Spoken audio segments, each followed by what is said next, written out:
I only have 84,000 questions. Well, we only have one answer, so give us your... Okay, great. I've heard you speak often about sexuality, and one of several questions is, where do gay relationships, gay love, gay sex fit into broader perspective, the whole scheme of things? Well, that subject fits in just like every other subject, that you are the creator of your reality. And in other words, we're going to come fully around all of this, but we want to say as a basis of this that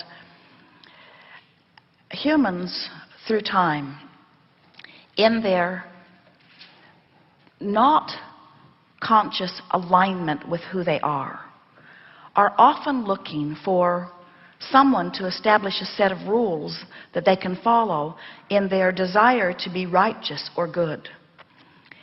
And that set of rules does not exist from a non-physical perspective. In other words, there is not a set of rules. You have not been sent here into this physical environment to identify the rules and to keep them. And it's good for you that that isn't the case, because you have a real scrambled set of rules going on your planet right now. In fact, you are killing each other in record numbers today over your argument about who's got the right set of rules.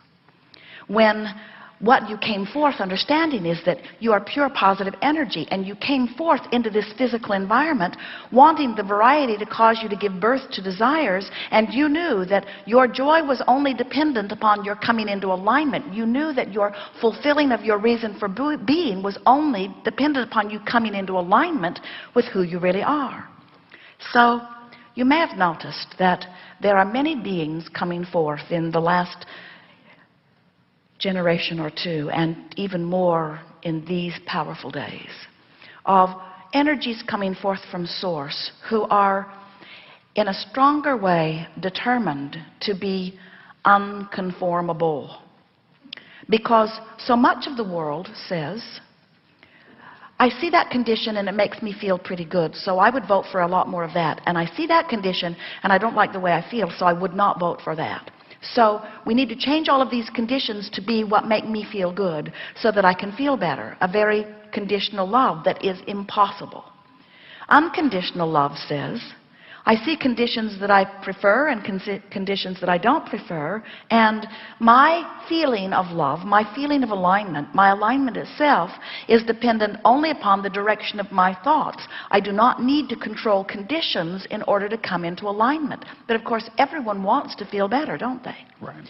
So there are huge numbers of people on the planet today who, even though many of them are speaking unconditional love, they don't understand it at all, because they're still trying to change this condition and this condition so that they can have a better feeling response to it. You know you've really reached the place of being an allower when you're able to allow those who aren't allowing you.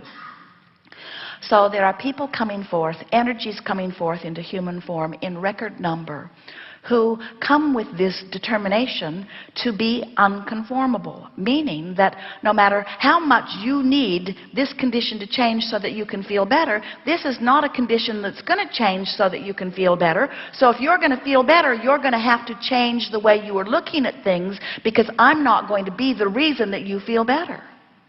So children are coming forth gay, children are coming forth autistic, children are coming forth with all kinds of what humans want to call maladies that we call determination to be secure in their teaching of unconditional love.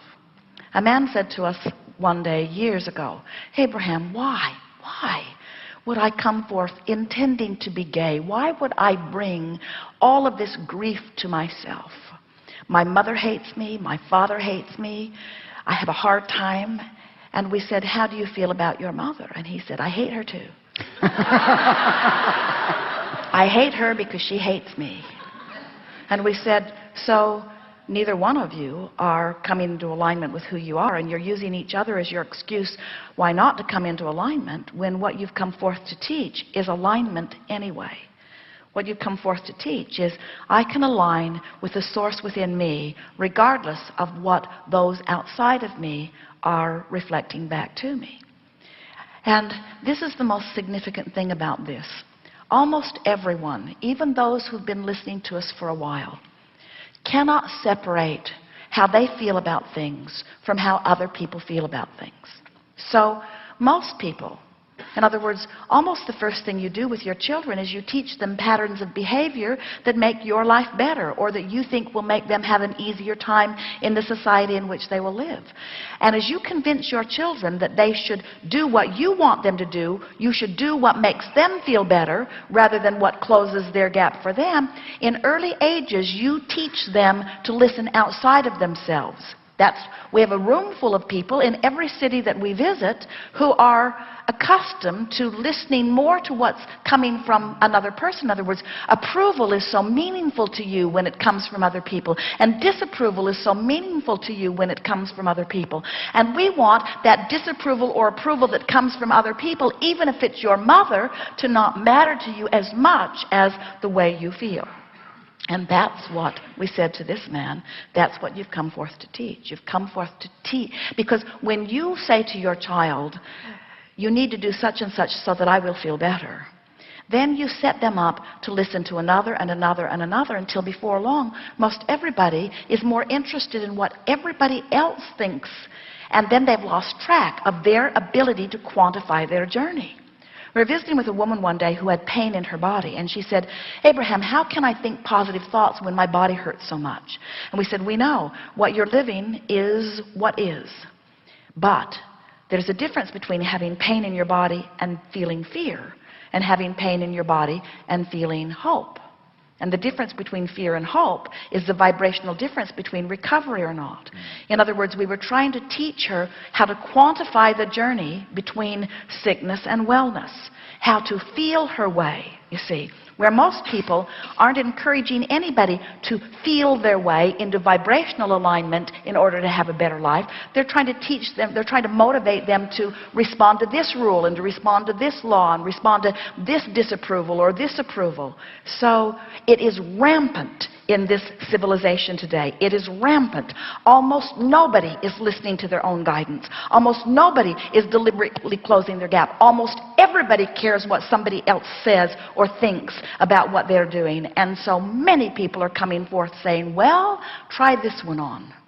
Because this is an orientation that was set forth before I came forth into this physical experience, and I can't change it even if you want me to, you see. And so there are all kinds of ornery little buggers being born. And we don't mean that from our point of view.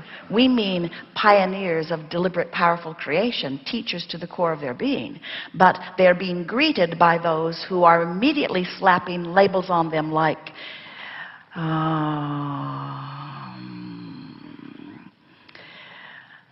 oh, there are so many.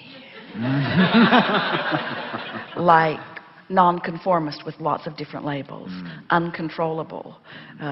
You have this disorder and this disorder and this disorder and this disorder. And we say, yay for the disorders.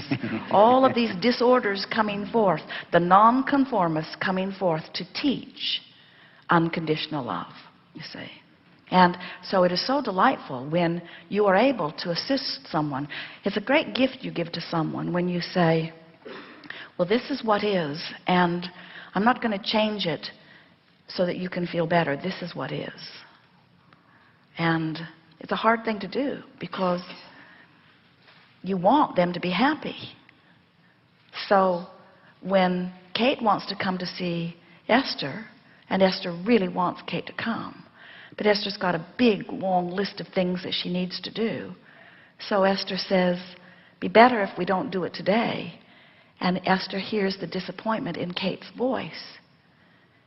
It's hard for Esther not to change something to make Kate feel better, because Esther would run over herself with the bus if she thought it would make Kate feel better. But we want Esther to let Kate work it out on her own. And she would every time. She'd be upset for a minute, but it's her nature to feel good, so she wouldn't be upset for very long. But this is a bigger issue. You can't change gayness to please another. Right. And so what a gift of unconditional love you bring with that. You say, here I am. Take it or leave it. It's up to you. Be unhappy with me as I be, or be happy with me as I be. But I be as I be. This is my gift to you, you see. Wonderful.